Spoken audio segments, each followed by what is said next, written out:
আর এখনকার যুগটা অদ্ভুত একটা যুগ। মানে যত এই যুগে আমরা বেঁচে থাকছি, আমরা বিস্ময়ে হতবাক। মানে আসলে আবু বকর, ওমর, ওসমান, আলী রাদিয়াল্লাহু আনহুম, আল্লাহ পাক তাদেরকে জান্নাতুল ফিরদৌস দান করুন, তারা যদি এই যুগে আসতেন, একদিন থাকলে আল্লাহকে রিকোয়েস্ট করতেন, আল্লাহ আমাদেরকে আবার আগের যুগে নিয়ে যাও, এখানে থাকতে পারবো। অদ্ভুত যুগ। যুগটা এমন যে ধার্মিক যারা, এখন আমরা যারা ধার্মিক বলে দাবি করি, আমরা বেশিরভাগই এখন দুনিয়া পূজারি। দাড়ি, টুপি, পাগড়ি, জুব্বা, যাই হোক লেবাস পোশাক, আমাদের মধ্যে বেশিরভাগ, ম্যাক্সিমাম ইল্লা মাশাআল্লাহ, দুনিয়া পূজারি। দুনিয়ার ভালো মন্দ আগে বুঝবো, তারপর দিনকে আমরা দুনিয়ার উপরে অগ্রাধিকার দিতে শিখছি না। আগে দুনিয়া, পরে দিন। এমন একটা যুগ যেখানে ধার্মিকদের ঐক্যবদ্ধ থাকার কথা, স্পেশালি মুসলিমদের, কিন্তু আমরা মুসলিমদের মধ্যে কোনো ঐক্য দেখতে পারি না। যতই ঐক্যের বলে আওড়াই না কেন, বাস্তবতা হচ্ছে এই যে আসলে এখানে ঐক্যের কোনো নামগন্ধ নাই। কিন্তু আমরা চাই যে সবাই ঐক্যবদ্ধ হই। ঠিক আছে? অদ্ভুত যুগ। দেখবেন 5 ওয়াক্ত নামাজ পড়ছে মাশাআল্লাহ মসজিদ কমিটির সভাপতি হাজী সাহেব, সুদ ছাড়তে পারছেন। অদ্ভুত যুগ। দেখবেন যে মাশাআল্লাহ বাবা তাহাজ্জুদ গোজার, বাবা প্রত্যেক রাতে তাহাজ্জুদে নামাজ পড়ে মাশাআল্লাহ। মাও দেখবেন যে বোরখা পরে বাইরে বের হচ্ছে, মেয়ের গায়ে পর্দার বালাই নাই। অদ্ভুত যুগ। মানে মা আর মেয়ে বাইরে বের হয়েছে, মা মাশাআল্লাহ খাস পর্দা, যদিও তার দিকে কেউ তাকায় না, আর মেয়ের গায়ে পর্দার কোনো বালাই নাই। মানে এমন একটা যুগ, আপনি যদি আল্লাহ এবং তার রাসূলের চোখ দিয়ে দেখেন, কোরআন এবং সুন্নাহর নূর দিয়ে এই বিশ্বটাকে দেখেন, আপনি হতবাক হয়ে যাবেন যে কি হচ্ছে আশপাশে। আসলে এই ওয়ার্ল্ডটাই পাগল, না আমি নিজেই পাগল? তখন আপনার কাছে এরকম মনে হবে। এখন মনে হয় আমরা নিজেরাই মনে হয় পাগল, ওরাই মনে হয় সুস্থ। আজকে নিউজ দেখলাম একটা, আমার এক ভাই শেয়ার করেছে হোয়াটসঅ্যাপে আমাকে। সকালে দেখার পর থেকে আমার গাটা গিনগিন করছে এখন পর্যন্ত। মানে আমি মেলাতে পারছি না সমীকরণ। আর এই যখনই পড়তে বসছি বা আমল করতে যাচ্ছি, নামাজে দাঁড়াচ্ছি, ওই নিউজটাই মাথার মধ্যে বারবার ঘুরপাক খাচ্ছে। দেখলাম যে দীর্ঘকাল পর্যন্ত, একটা দীর্ঘ সময় পর্যন্ত একজন বাবা তার মেয়ের সাথে জেনা করে যাচ্ছে, এবং সে হাতে নাতে আজকে ধরা পড়েছে। মানুষ তাকে গণপিটুনি দিচ্ছে। কোন একটা জেলার নাম বললো, আমি ঠিক মনে করতে পারছি না, মেবি পটুয়াখালী টাইপের কোন একটা জায়গা। তো একটু ভাবেন যে আসলে কোন জায়গায় আমরা আছি এখন। মানে আমরা কি সুস্থ, না বিশ্বটা সুস্থ? একজন বাবা কিভাবে একজন মেয়ের সাথে, যুবতী মেয়ের সাথে একটা লম্বা সময় পর্যন্ত শারীরিক সম্পর্ক মেনটেন করতে পারে? আর মিডিয়ার মাধ্যমে যখন এটা মানুষের কাছে প্রচার হচ্ছে, তখন মানুষের মধ্যে একটা চিন্তা আসছে যে আসলে এটাও হতে পারে। এবার কিন্তু এই পাপটা বাড়বে, কারণ মানুষ আগে ভাবতো এটা হতে পারে না, এখন মানুষ জানলো যে এটাও হতে পারে। যেমন সমকামিতা, কোরআনে যে সমকামিতার কথা বলা আছে, এই কথাটা কিন্তু সাহাবায়ে কেরাম বলতেন যে আল্লাহ পাক কোরআনে নাজিল না করলে আমরা জানতামই না যে এমন একটা যুগ ছিল যে যুগে ছেলে ছেলের সাথে জেনা করতো, নাউজুবিল্লাহ। আর নবী সাল্লাল্লাহু আলাইহি ওয়াসাল্লাম বলেছেন, আমার উম্মতের মধ্যে আমি ভয় পাই কয়েকটা জিনিস, তার মধ্যে একটা হচ্ছে আমার উম্মত সমকামী হবে। আমার উম্মতের একটা অংশ সমকামিতায় লিপ্ত হবে, যেটা এখনকার ওয়ার্ল্ডের কিন্তু একটা মৌলিক সমস্যা। অলমোস্ট এভরি কান্ট্রিতে এদের সংখ্যা বাড়ছে ডে বাই ডে। আপনি হয়তো ভাবছেন যে আপনি 5 ওয়াক্ত নামাজ পড়েন, মাশাআল্লাহ, রোজা রাখেন, যাকাত দেন, ইসলামিক লাইফ মেনটেন করেন, বাইরের জগৎটাও এমন। আসলে ব্যাপারটা এমন না। বাইরের জগৎটা ডেঞ্জারাস, ডিসগাস্টিং, মানে একটা ডেভাস্টেটিং বাইরের জগৎটা। পাপ, পঙ্কিলতা, অশ্লীলতা, ফাহেশা, হারাম, ব্যভিচার, জেনা, সমকামিতা, সুদ, ঘুষ, দুর্নীতি, হত্যা, রাহাজানি, ডাকাতি, চুরি শব্দে ভর্তি বাইরের জগৎ। আর আমরা মসজিদে এসে 5 ওয়াক্ত সালাত আদায় করছি আর মনে করছি আমরা সেফ। যতক্ষণ বাইরের পরিবেশটাও ইসলামের আদলে গড়ে উঠবে না, ততক্ষণ পর্যন্ত আমাদের ব্যক্তিগত জীবনের ইবাদত, পারিবারিক জীবনের ইবাদতগুলো দীর্ঘ সময় পর্যন্ত সাস্টেইন করতে পারবে না। অদ্ভুত যুগ, ঘরে ঘরে দেখবেন পরকীয়া চলছে। ম্যাক্সিমাম ঘরে ঘরেই পরকীয়া। স্বামী স্ত্রীকে নিয়ে সন্তুষ্ট না, স্ত্রীও স্বামীকে নিয়ে সন্তুষ্ট না। আগে যেমন ডায়মন্ড খুঁজে পাওয়াটা খুব রেয়ার একটা ব্যাপার ছিল, এখন একটা কুমারী মেয়ে খুঁজে পাওয়াটা রেয়ার ব্যাপার হয়ে গেছে। বিয়ে তো করেন নাই, করতে যান সামনে। আর যারা করেছেন তারা তো আমার কথা বুঝবেন যে কারেন্ট জালেও যে জাটকা ধরা পড়তো, এখন আপনি ওই কি বলবো পবিত্রতার জাল দিয়ে সার্চ করেন, দেখেন কয়টা কুমারী মেয়ে খুঁজে পান। স্কুল কলেজের মেয়েরাও এখন কুমারী নাই, স্কুল কলেজের মেয়েরাও এখন কুমারী নাই, অনেকেই নাই, ইল্লা মাশাআল্লাহ। পরিবারের লোকজন জানেও এগুলা, এটাই স্বাভাবিক। এখন গত লেকচারে কিছু কথা বলছিলাম যে মিডিয়ার মধ্য দিয়ে এমন একটা ট্রেন্ড চালু করা হয়েছে যে আস্তে আস্তে পাপগুলোকে স্বাভাবিক করে ফেলা হয়েছে। সুদ খায় মানুষ, কোনো ফিলিংস নাই, মনে করে স্বাভাবিক, সবাই খায় আমিও খাই, এ যুগে না খেলে চলে নাকি। ঘুষ নেয় মানুষ, বলে স্বাভাবিক, ঘুষ ছাড়া কি চাকরি হয়, নর্মাল ট্রেন্ড। দুর্নীতি মানুষ করে, স্বাভাবিক, নর্মাল, ও তো করে, আমি করি তো কি হয়েছে, আমার বড়জনও তো করে। সেই বড়জন বলছে আমি করি তো কি হয়েছে, তার বড়জনও তো করে। এই করতে করতে টপ টু বটম সব দুর্নীতিবাজ, স্বাভাবিক, নর্মাল, আমরা মেনে নিয়েছি, এভাবেই চলছে। যুবকরা স্মোক করে, মাদক সেবন করে, নর্মাল, সব যুবকই তো করে। কলেজ ইউনিভার্সিটিতে আমি করলে কি সমস্যা? জিনা, সবাই তো যাচ্ছে পতিতালয়, তা আমি গেলে কি সমস্যা? সবাই অ্যাফেয়ার করছে হারাম, তা আমার একটা গার্লফ্রেন্ড থাকলে কি সমস্যা? এভরিবডি হারামগুলোকে আমরা মেনে নিয়েছি এবং মিডিয়ার মধ্য দিয়ে ট্রেন্ডটা চালু করা হয়েছে যেগুলো নর্মাল।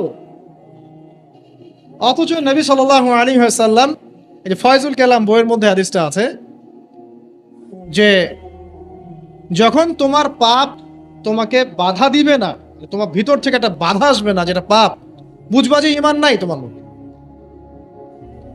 যখন ভিতর থেকে পাপ করলে একটা বাধা আসে, বুঝবা তুমি ঈমানদার।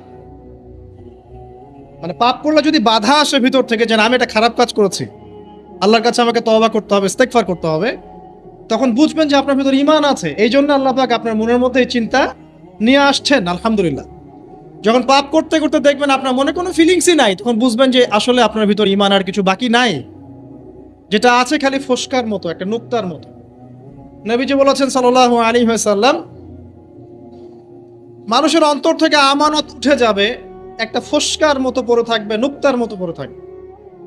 জনগণ বলবে যে অমুক লোক খুব বড় আমানতদার, অথচ ওর কলবের মধ্যে আমানতের জাররা পরিমাণ বাকি থাকবে না। তো কোরআন এবং সুন্নাহর চোখ দিয়ে আপনি একটু চারপাশটাকে দেখেন, একটু অনেস্ট হই, নিজের সাথে একটু অনেস্ট হই। আমার মধ্যেও যদি ভুল থাকে আমিও নিজেরটাকে একটু দেখি। আমাদের যেভাবে আমল করা উচিত ছিল, আমরা যারা দ্বীনের দায়ী বলি বা আলেম বলি, রিপ্রেজেন্টেটিভ বলি, আমরা সেরকম আমল করতে পারছি না। আমাদের যেমন সাহসী হওয়া উচিত ছিল, আমরা আসলে পারছি না। আমাদের যেমন ঈমান, শৌর্য, বীর্য এবং দূরদর্শিতা রাখা উচিত ছিল, আমরা আসলে পারছি না। ধর্মের মধ্যে আপনি দেখেন ম্যাক্সিমাম ধার্মিক দুনিয়াদার হয়ে আছে, দুনিয়ার স্বার্থ আগে, তারপর দিন। যে যার স্বার্থে দিনের কাজ করছে, আবার ঐক্যের স্লোগানও তুলছে। সবাই সবার মতোই দিনের কাজ করছে, আলাদা আলাদা ভাবে, আবার সবাই ঐক্যের কথাও বলছে। একজনকে বলেন যে ঠিক আছে আপনারা সবাই মিলে একজন আলেমকে সিলেক্ট করেন যিনি মুসলিমদেরকে লিড দিবেন, দেখেন একজনকে সিলেক্ট করতে পারে কিনা। একদিন বলেছিলাম সবাইকে নিয়ে বসে এক কাপ চা খাওয়ান, দেখেন পারেন কিনা। কিন্তু মুখে কিন্তু সবাই স্লোগান তুলছি যে আল কোরআনের আলো, ঘরে ঘরে জালো, দুনিয়ার মুসলিম এক হও এক হও, কতই না স্লোগান, প্র্যাকটিক্যাল কোনো ইনিশিয়েটিভ নাই আসলে। কিন্তু আপনি অন দ্য আদার হ্যান্ড দেখেন ইসলামের এগেনস্টে যারা থাকে, আসলে কুফার যারা, মুনাফেক যারা, হ্যাঁ, যারা জায়নিস্ট, যারা মিথ্যাবাদী সভ্যতার ধারক ও বাহক, জালেম, এরা দেখবেন ইউনাইটেড। এদের মধ্যে 100টার মধ্যে 90টা বিষয় যদি দ্বিমত থাকে, তারপরেও তারা একটা জায়গায় ইউনাইটেড যে ইসলাম এবং মুসলিমকে ডমিনেট করতে হবে। আর আমাদের মধ্যে যদি 100টার মধ্যে 99টা বিষয়ে একমত থাকি আমরা, আর একটা বিষয়ে আমরা যদি দ্বিমত থাকি, আমাদের সেপারেশনের জন্য দ্যাটস এনাফ। এই যুগে আছি আপনি আমি। খেয়াল করে দেখেন, আমরা আইওয়াশ শোডাউনে বেশি বিশ্বাসী। এখন মুসলিমরা আমরা আইওয়াশ করতে বেশি পছন্দ করছি, শোডাউন করতে বেশি পছন্দ করছি। কনস্ট্রাকটিভ কোনো কাজ নাই। আজকে আপনি একটা পোস্ট দিচ্ছেন, কালকে একটা লেকচার দিচ্ছেন। আজকে একটা বই লিখছেন, ঠিক আছে, কালকে হয়তো আপনি অন্য কিছু করছেন, কিন্তু কাজগুলো সব বিক্ষিপ্ত, কনস্ট্রাকটিভ না, যার কোনো লক্ষ্য আছে, সুনির্দিষ্ট লক্ষ্য আছে। সুনির্দিষ্ট লক্ষ্যকে সামনে রেখে মুসলিমদেরকে কাজ করতে হবে। কিন্তু এই দায়িত্ব কে পালন করবে? তরুণ সমাজ এখন মুখিয়ে থাকে এসবের জন্য। তাদেরকে কে নেতৃত্ব দিবে? তাদেরকে বিষয়গুলো বুঝাবে কে? সিচুয়েশন ব্যাখ্যা করবে কে? আর যদি আপনি 2-4 লাইন বেশি কথা বলা শুরু করেন, তাহলে আপনার গলা বন্ধ করে দেওয়া হবে। আস্তে আস্তে এগুলো সব মেনে নিচ্ছি আমি। এভাবেই চলছে বিগত 100 বছরে। লাস্ট 100 বছরে, এক বছরে কয় দিন? 365 দিন। এই বিগত 100 বছরে এক একটা করে দিন, এক একটা করে রাত গিয়েছে, উম্মাহ আজকে এই জায়গায় এসেছে। আজকে থেকে 100 বছর আগের উম্মার হিস্ট্রিগুলো পড়ে দেখেন। তারপরে আরও সামনে যান, ওসমানীয় খেলাফতের দিকে যান, তার আগে যান ফাতেমিতে যান, কর্ডোভায় যান, মুঘলে যান, এদিকে আপনার মামলুকে যান, ঠিক আছে, তাবেঈনদের যুগে যান, আব্বাসীয় খেলাফতের যুগে যান, উমাইয়াতে যান, সাহাবীদের যুগে যান। দেখবেন ওই সময়কার মুসলিমদের অবস্থা এমন ছিল না, এবং বিশ্বের প্রেক্ষাপটও এমন ছিল। তো এগুলো নিয়ে ভাবতে হবে। ভাবতে হলে পড়তে হবে, কোরআন পড়তে হবে, হাদিস পড়তে হবে, ইতিহাস পড়তে হবে, অর্থনীতি সম্পর্কে জানতে হবে, পলিটিক্যাল সায়েন্স পড়তে হবে। কে পড়তে চায়? অনলাইনের যুগ, সবাই লেকচার শুনতে চায়, এবং লেকচার শোনা জাতি হুজুকে লাফায় বেশি। একজন আলেম একটা কথা বলবে, ওটার পিছনে হুজুকে লাফাবে। আবার দেখবে আরেকজন আলেম তার কাউন্টার একটা দলিল দিয়েছে, এবার এর পিছনে হুজুকে লাফাবে। আসলে কার দলিল কতটুকু অথেন্টিক এ তো জানে না, এটা তো পড়াশোনাই করতে চায়। আমরা পড়তে চাই কম, লেকচার শুনতে চাই বেশি। আর লেকচার শুনছেন আজকে আপনি এক টপিকে, কালকে আরেক টপিকে, তারপরের দিন আরেক টপিকে, কোনো কনস্ট্রাকটিভ কিছু নাই। মাথাটা বিক্ষিপ্ত। কেমন জানেন? ধরেন যে আমাদের প্রত্যেকের বাসায় একটা করে ডায়েরি আছে। একটা এক্সাম্পল দেই, একটা করে ডায়েরি মনে করেন সবার বাসায় আছে। আর যুগটা এমন যে এই ডায়েরিতে আপনি যাই লিখবেন সবাই দেখতে পারবে, যাদেরকে আপনি অ্যাক্সেস দিবেন সবাই এই লেখাটা দেখতে পারবে। এখন আপনি মনে করেন বাসায় শুয়ে আছেন এসি রুমের নিচে, তা আপনি দেখছেন যে বিশ্বের কোনো জায়গায় মুসলিমকে নির্যাতন করা হচ্ছে, কোনো জায়গায় একটা মেয়েকে রেপ করা হলো, কোনো জায়গায় কি বলবো, শিশুদেরকে বোম মেরে হত্যা করা হচ্ছে, কোনো জায়গায় জুলুম হচ্ছে ইত্যাদি। আপনি এগুলো শুয়ে শুয়ে দেখছেন, আপনার ডায়েরিতে আপনি এগুলো দেখছেন। এবার আপনি বিছানায় শুয়ে শুয়ে এগুলো নিয়ে চিন্তা করতে করতে করতে করতে আপনি ফেড আপ, যে আসলে কিছু তো করতে হবে, এগুলো তো মেনে নেওয়া যাবে না, কিছু একটা তো করতে হবে, কি করব? তখন লেপটা সুন্দর করে গা থেকে সরিয়ে, যোদ্ধার মতো একদম গা থেকে একদম কম্বলটা সরিয়ে উঠে ডায়েরিটা হাতে নিলেন, নিয়ে লিখলেন যে উম্মার আজকে এই অবস্থা, এই করতে হবে, সেই করতে হবে, এটা করতে হবে, ওটা করতে হবে। ডায়েরি বন্ধ করে রেখে দিলেন, আবার গেলেন। This is Facebook. এটাই ফেসবুক। কনস্ট্রাকটিভ কোনো কাজ নাই।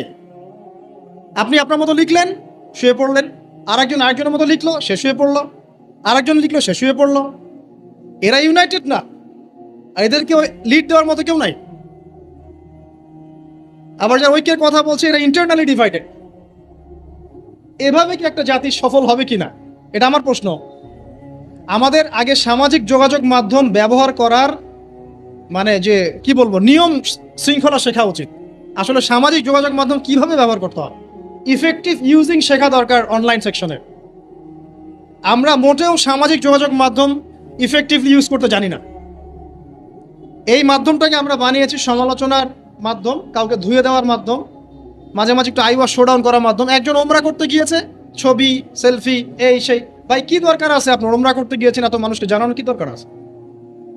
একজন লেকচার দিতে এসেছেন, গাড়ি থেকে নামলাম, সবাই ভিডিও সেলফি ফোনস স্লোগান। আমি কাকে দেখাচ্ছি আসলে এগুলা? আর এগুলো যাদেরকে দেখাচ্ছি, এটা দেখায় আমার লাভটা কি আসলে? আল্লাহ পাক কি আমার এই দেখার মুখাপেক্ষী নাকি? আমার মনে যদি ইখলাস ও নিয়াত থাকে, নিয়াত বিশুদ্ধ থাকে, আমি তো গোপনে আসলেও নাকি আল্লাহ পাক দিবেন। আর আল্লাহ পাক যদি দেখাতে চান আমাকে, তাহলে আল্লাহ পাক আমাকে তুলে নিয়ে আসে সবার সামনে দাঁড় করায় দিবেন।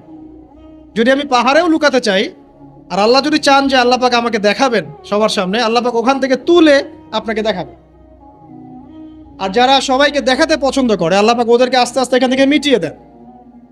দেখেন অনলাইন সেকশনে আমরা ইউজিং ঠিক মতো জানি না, এখানে সমালোচনার মাধ্যম বানিয়েছি, আই ওয়াশ শোডাউনের মাধ্যম বানিয়েছি, কনস্ট্রাকটিভ কোনো কিছু নাই, জাস্ট আবেগ ঝাড়ার একটা মাধ্যম বানিয়েছি।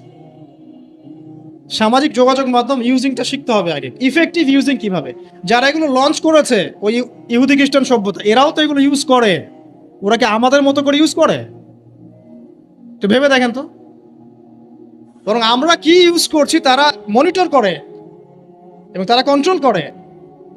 আপনি একটা ভিডিও দেখেন ফেসবুকে, মনে করেন আপনি জমি কিনবেন, কথার কথা ফ্ল্যাট কিনবেন, একটা ফ্ল্যাট কেনার ভিডিও দেখতে থাকেন, আপনি দেখবেন যে পরের দিন যখন আপনি ঢুকবেন ফেসবুকে, আপনাকে ওই ভিডিওগুলোই দেখানো হচ্ছে। তারা আপনার মাইন্ডটাকে রিড করে ফেলেছে।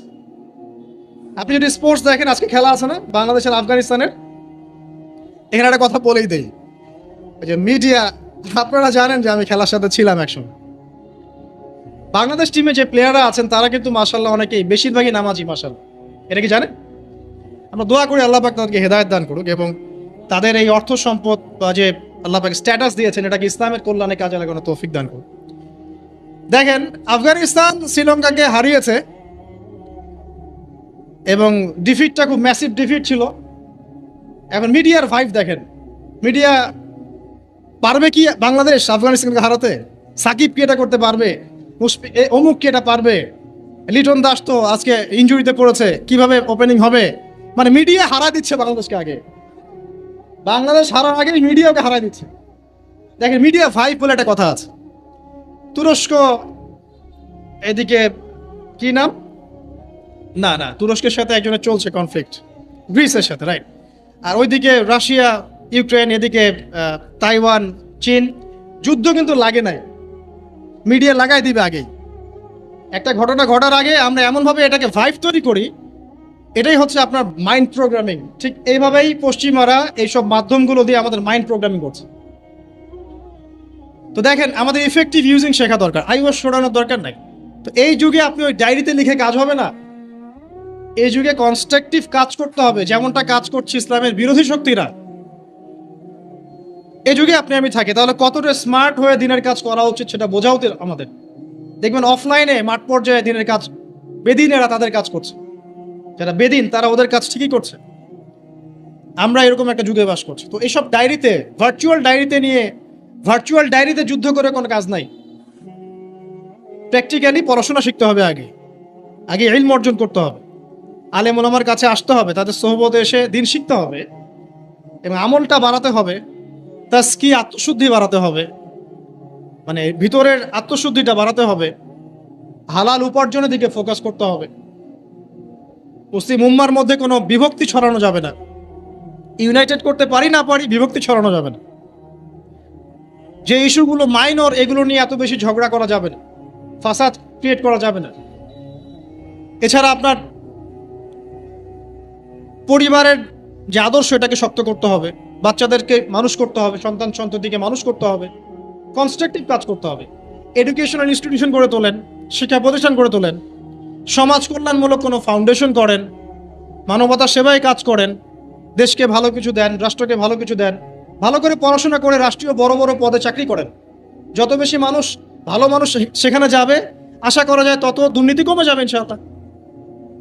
এখান থেকে সরে আসার দরকার নাই, বরং আপনি আরো বেশি করে পড়াশোনা করেন, বিসিএস ক্যাডার হন, বড় বড় পোস্টে যান, সততা নিয়ে ঈমান নিয়ে এমপি মন্ত্রী হন, হয়ে দেশ শাসন করেন, কনস্ট্রাকটিভ কাজ করেন। আমি বোঝাতে চাচ্ছি যে আমরা এমন একটা যুগে আছি যে আমরা কাজের চেয়ে আইওয়াস, শোডাউন এবং অপরিপক্কতায় বেশি পারদর্শী আর কি। আমাদেরকে একটু পরিপক্কতা প্রদর্শন করতে হবে এবং আগে যুগটাকে রিড করতে হবে। তো রিড করানোর বিষয়ে আপনাকে বলছিলাম যে এমন একটা যুগে আপনি আছেন, ধর্মের মধ্যে এরকম কলিউশন আছে এবং এটা আমরা মেনেও নিচ্ছি স্বাভাবিকভাবে। ব্যক্তি জীবনে আসেন, দেখবেন ব্যক্তি জীবনের মধ্যে দিনদারিতা কমে যাচ্ছে। যুবকরা মাশাআল্লাহ আল্লাহ দিকে আসছে, কিন্তু অনেকের মধ্যে কমেও যাচ্ছে। ব্যক্তিগত জীবনে গিয়ে দেখেন যে দিনের জ্ঞান অর্জনকে খুব একটা পরোয়া করছে না। আমলটাকে গুরুত্ব দিচ্ছে ঠিকই, কিন্তু দিনের জ্ঞান অর্জনকে খুব একটা পরোয়া করছে না। হালাল হারাম মেনে চলার ব্যাপারটা পরোয়া করছে না, ঠিক আছে। তারপরে গিয়ে দেখবেন ফ্যামিলিতে গিয়ে দেখবেন ফ্যামিলির মধ্যে বন্ডিংসগুলো কমে যাচ্ছে। ফ্যামিলির মধ্যে যে বন্ডগুলো আগে ছিল শক্ত, এগুলো আস্তে আস্তে কমে যাচ্ছে। ভাইয়ে ভাইয়ে দ্বন্দ্ব, বাবায় সন্তানে দ্বন্দ্ব, মায়ের সন্তানে দ্বন্দ্ব, বোনে মনে দ্বন্দ্ব, স্বামী স্ত্রীতে বিচ্ছেদ, সন্তানরা মানুষ হচ্ছে বাবা মা ছাড়াই। সামাজিক এই যে সামাজিক গঠন একক যেটাকে আমরা বলি পরিবার, এর বন্ডিংসগুলো ভেঙে যাচ্ছে এবং এটাকে আমরা নর্মাল মনে করছি এখন। সোশ্যালি দেখেন প্রতিবেশীর খোঁজ খবর নেওয়ার প্রয়োজন মানুষ মনে করছে না এখন। সমাজের মানুষের পাশে দাঁড়ানোর কথা বলেন, একে অপরের সহযোগিতার কথা বলেন, একটু সহ্য করা বা ছাড় দেওয়ার মানসিকতার কথা বলেন, কেউ ছাড় দিতে চায় না। ছাড় দেওয়ার কোনো মানসিকতা নেই। কে কাকে ডিঙ্গিয়ে সামনে যাবে, কে কার ক্ষতি করে উপরে উঠবে, এগুলো আমাদের ট্রেন্ড হয়ে গেছে। ইকোনমিক লাইফে গিয়ে দেখেন হালাল হারামের কেউ পরোয়া করছে না। ঘুষ, দুর্নীতি, সুদ এগুলো নর্মাল। পলিটিক্যাল লাইফে গিয়ে দেখেন আল্লাহ পাকের জমিনে আল্লাহ পাক তাকে দায়িত্ব দিয়েছেন, সে আল্লাহর হুকুম আহকামের 5 পয়সা পরোয়া করেন। আল্লাহ পাকের জমিনে আল্লাহ পাক তাকে দায়িত্ব দিয়েছেন, কিন্তু সে দেখবেন আল্লাহ পাকের বিধানের 5 পয়সা পরোয়া করছেন, অথচ আল্লাহ পাকই তাকে দায়িত্ব দিয়েছেন। আপনি আগে চারপাশ চিনতে শেখেন, পরিবার দেখেন, আপনার ব্যক্তি জীবনটা দেখেন, ধর্ম দেখেন, অর্থনীতি রাজনীতি দেখেন। কোন চোখ দিয়ে দেখবেন? কোরআন এবং হাদিসের চোখ দিয়ে দেখেন। তারপরে দেখবেন আসলে কোনো কিছুই ঠিক চলছে না, না হলে আপনার কাছে মনে হবে সব ঠিক চলছে। কোরআন সুন্নাহর চোখ দিয়ে দেখেন আসলে কোনো কিছুই পারফেক্ট চলছে না। এখন ক্ষুদ্র পরিসরে আপনার আমার করণীয় বাকি আছে। কি করতে পারে? প্রথম কথা হচ্ছে আমাদেরকে আগে তওবা করতে হবে আল্লাহর কাছে। আমরা প্রত্যেকে যখন আল্লাহর কাছে খালেসভাবে তওবা করব যে আল্লাহ পাক যে উদ্দেশ্যে পৃথিবীতে পাঠিয়েছিলেন সেই উদ্দেশ্য কতটুকু করতে পারছি আমরা জানি না, আল্লাহ আপনি আমাদেরকে মাফ করে দেন এবং এই সমকালীন ফিতনাময় পরিবেশ থেকে আমাদেরকে বাঁচান। আগে তওবা করতে হবে। মানে আমরা এতটা পাপে ডুবে গেছি এখন, আমাদের দোয়া কিন্তু মনে হয় না কবুল হচ্ছে। হ্যাঁ, আমরা কি কম দোয়া করি? আমরা কিন্তু প্রচুর দোয়া করি। ওয়াজ মাহফিলের শেষে করি, ফরজ নামাজের পরে করি, দোকান উদ্বোধন করতে গেলে করি, কোনো সময় মাশাআল্লাহ দেখা যায় স্ট্যাচু উদ্বোধন করতে গিয়েও দোয়া করি। আমরা দোয়া করতেই থাকি, কিন্তু দোয়া কতটুকু কবুল হয় আল্লাহ ভালো জানে। তারপর কি করতে পারি? আগে আমাদের ওই যে বললাম একটা কনস্ট্রাকটিভ লক্ষ্য থাকতে হবে যে আমরা কি চাচ্ছি। আসলে আমরা কি চাচ্ছি? ভাই, দুনিয়াতে এসেছি, যে কয়দিন হায়াত আছে আল্লাহ পাকের হুকুম আহকাম পালন করব, মৃত্যুবরণ করব, জান্নাতে যেতে চাই। এই তো, এই চাওয়াটা হচ্ছে এভারেজ মুসলিমদের চাওয়া। এভারেজ মুসলিম মানে নর্মাল যারা মুসলিম তারা সবাই এভাবেই চায়। এর বাইরে গিয়েও কিছু চাওয়া শিখতে হবে যে আমি একাই শুধু জান্নাতে গিয়ে বাঁচতে চাই না, বরং আমার পরিবার সমাজটাকে নিয়ে বাঁচতে চাই। এটা এক্সট্রা অর্ডিনারি মুসলিমদের কাজ। যারা এভারেজ মুসলিম তারা শুধু নিজেকে নিয়েই ব্যস্ত থাকে, আর যারা এক্সট্রা অর্ডিনারি মুসলিম তারা সবাইকে নিয়ে চিন্তা করে। এবং যাদের হাত দিয়ে সমাজ বিপ্লব ঘটেছে বা উম্মাহ ভালো কিছু পেয়েছে, তারা কখনো নিজের স্বার্থ নিয়ে পড়ে থাকে না। তো আমাদেরকে এভারেজ মুসলিম হলে চলবে না, একটু এক্সট্রা অর্ডিনারি কিছু চিন্তা করতে হবে। লক্ষ্যটা স্থির করতে হবে আগে। 1 নাম্বার তওবা, 2 নাম্বার লক্ষ্য স্থির করা, 3 নাম্বার নিজের জীবনের মূল্য বোঝা। আল্লাহ পাক যে আমাদেরকে 60, 70, 100 বছরের হায়াত দিয়েছেন, এর মূল্যটা তো বুঝতে হবে। আমরা যারা সবাই, এভরিবডি, আমরা কেউ বাদ না, আমরা যারা অনলাইন সেকশনে দিনের বেশিরভাগ সময় নষ্ট করছি, আমরা কি আদৌ হায়াতের মূল্য বুঝতে পারছি? আমরা যারা চায়ের দোকানে বসে আড্ডা পিটাচ্ছি, বন্ধুদের সাথে গল্প করছি, হয়তো গেমস অ্যান্ড স্পোর্টস এবং ইউটিউবিং, ফেসবুকিং বলেন, টিকটকে আমরা সময় নষ্ট করছি, আমরা কি আদৌ আমাদের হায়াতের মূল্য বুঝতে শিখেছি কিনা? অনেকে দেখবেন বার্ধক্যে উপনীত হয়েছে, তারপরেও সে এভাবেই লাইফ লিড করছে। দিব্যি একটা আড্ডার মজলিসে বসলো, 3-4-5 ঘন্টা সে কাটিয়ে দিল, বুঝতেই পারছে না কি জন্য আল্লাহ পাক তাকে দুনিয়াতে পাঠিয়েছে। আমাদেরকে আগে বুঝতে হবে যে আমাদের হায়াতের মূল্য কি। একটা দিন চলে যাচ্ছে, আর পাবো না। আজকের এই যে সেশন করতে পারছি, এটা আর কখনো ফিরে আসবে না। যদি এখান থেকে উপকৃত হতে পারি আলহামদুলিল্লাহ, না পারলে এই সুযোগটা আল্লাহ পাক আর দিচ্ছেন না। এই দিন চলে গেল, সূর্য ডুবে গেছে, ওভার, টাইম শেষ। যারা এখন কবরবাসী হয়েছে তারা অনেকেই চাইতো যে আমরাও দিনের জন্য কিছু করব, আল্লাহকে পাবো, রাসূলকে পাবো, পরকালে জান্নাত পাবো, নামাজ পড়বো। ওই সুযোগটা তারা পায় নাই। আর এখনকার যুব সমাজদেরকে পরকালীন চেতনায় উদ্বুদ্ধ করাটাই মূল চ্যালেঞ্জ। অন্য কোনো কিছু দিয়ে আপনি ওদেরকে আল্লাহর পথে ফেরাতে পারবেন। ওদের মধ্যে যখন মৃত্যুর ভয় থাকবে, পরকালের জবাবদিহিতার ভয় থাকবে, অটোমেটিকলি ওরা গার্লফ্রেন্ড ছেড়ে দিবে, মাদক ছেড়ে দিবে, এই জেনা ছেড়ে দিবে, পর্নোগ্রাফি ছেড়ে দিবে, এভরিথিং তারা ছেড়ে দিবে যখন তাদের মধ্যে পরকালীন চেতনা থাকবে।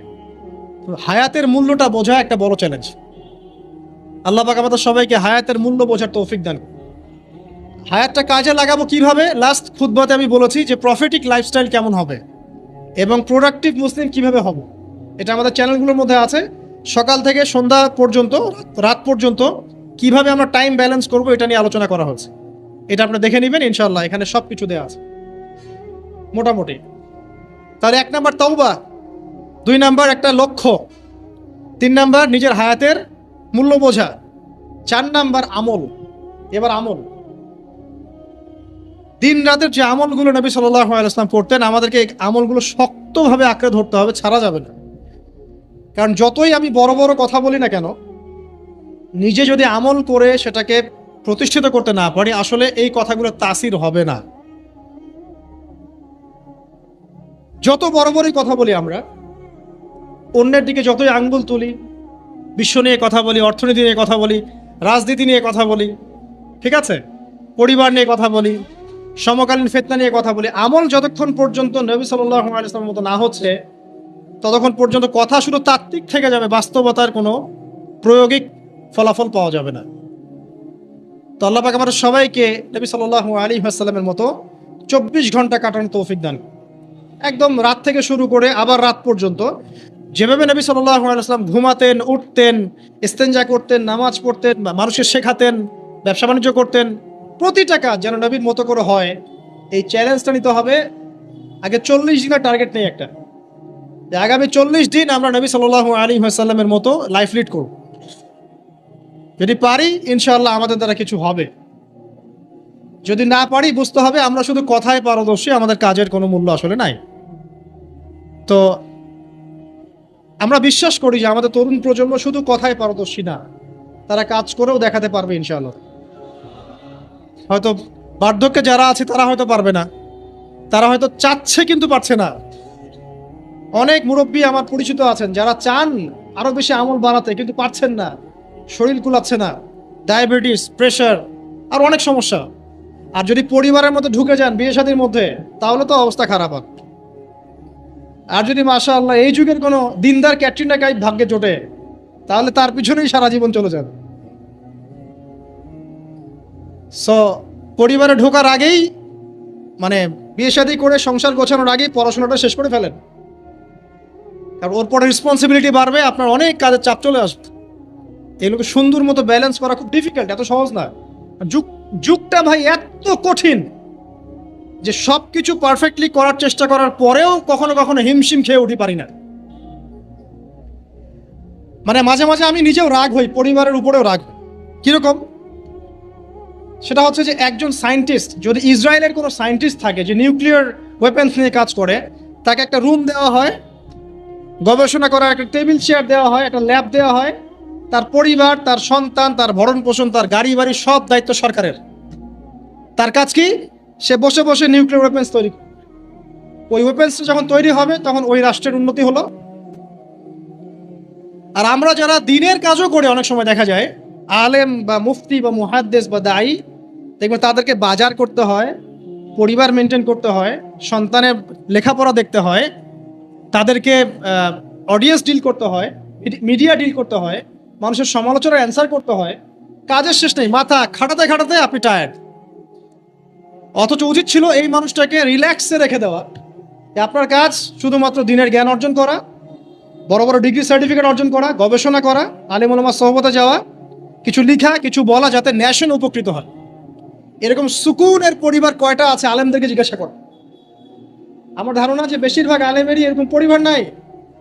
এই কারণে অনেক বড় বড় স্কলার মাঝপথে ঝরে পড়ে, অনেক বড় বড় আলেম মাঝপথে ঝরে পড়ে।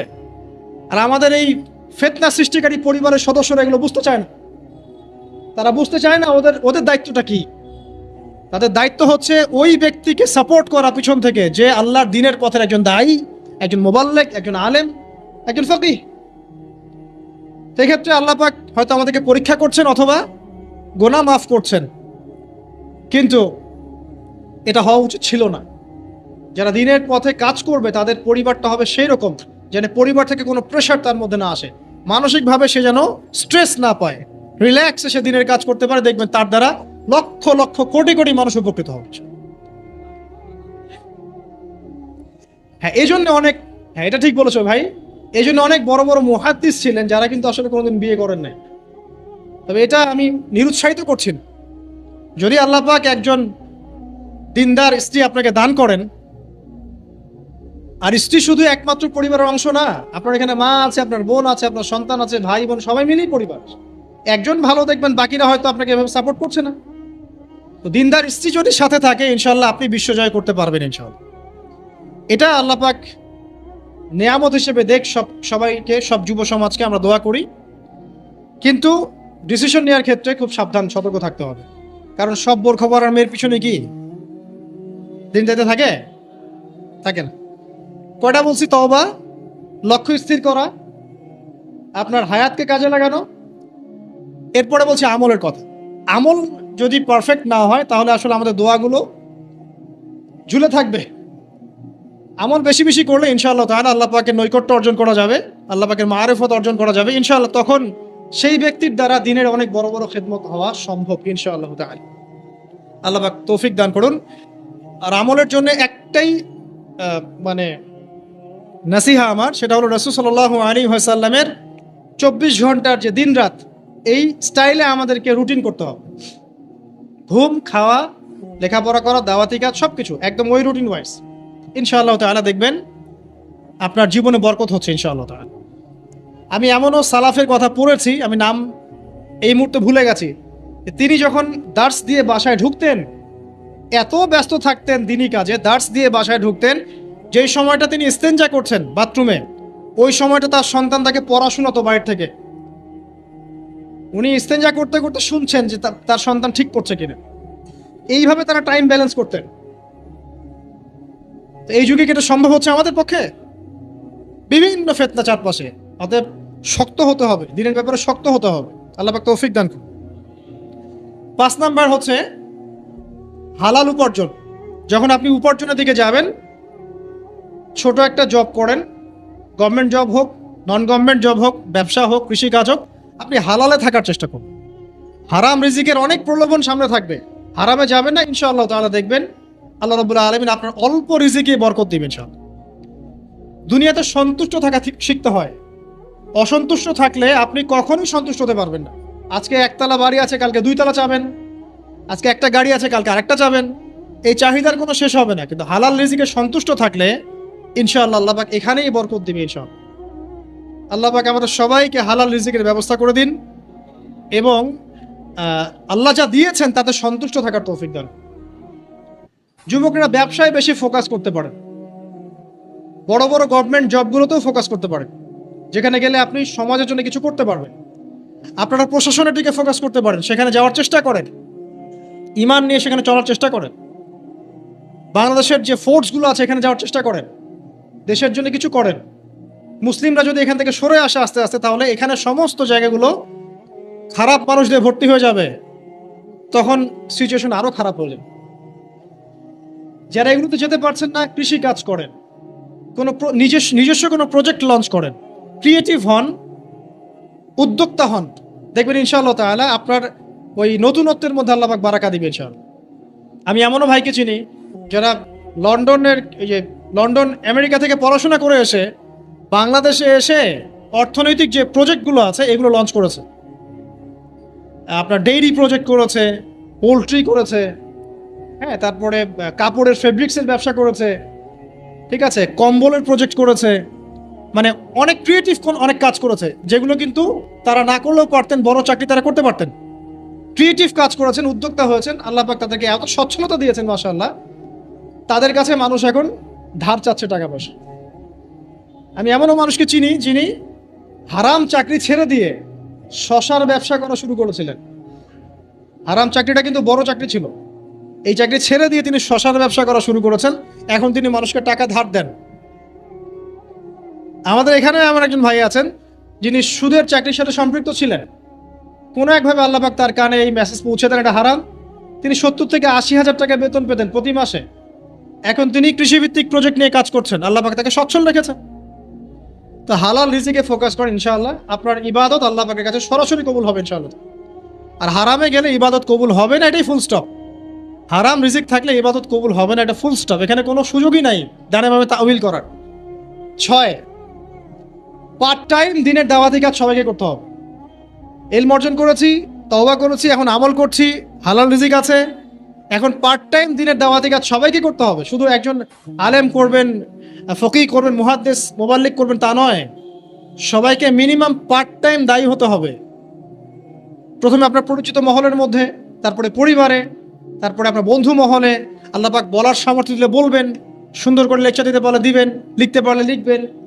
তবে এগুলো ওলামায়ে কেরামের সাথে পরামর্শ ভিত্তিক করলে ভুল হওয়ার সম্ভাবনা কমে আসবে সব।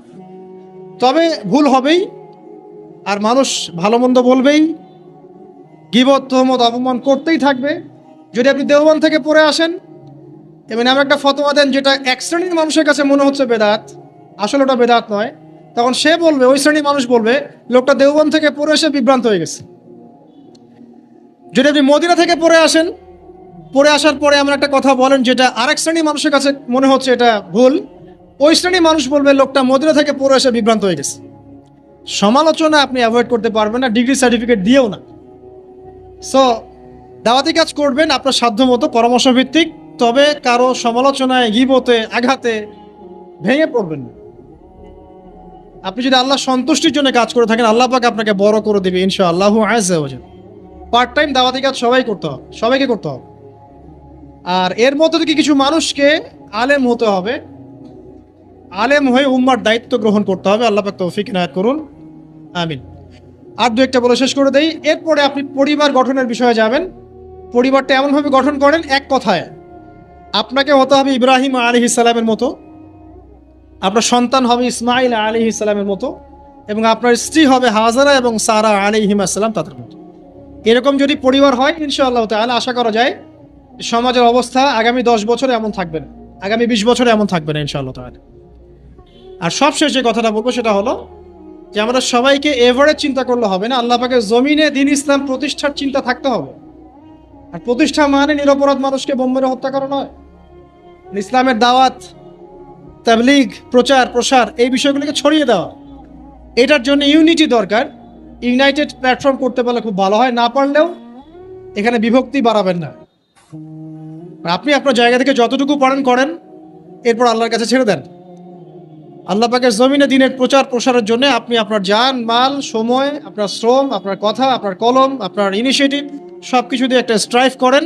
ওই কাজটাই আপনার প্রজেক্ট, যেটা আপনি কাল কিয়ামতের মাঠে আল্লাহর সামনে দাঁড়িয়ে বলবেন, আল্লাহ আমি আমার দুনিয়ার হায়াতে তোমার দ্বীনের জন্য এতটুকু কাজ করে আসতে পেরেছি, আল্লাহ এই ওসিলায় আমাকে মাফ করে দাও। আল্লাহ রাব্বুল আলামিন আমাদের সবাইকে এই কাজগুলোর উপর আমল করার তৌফিক দান করুন, আমিন।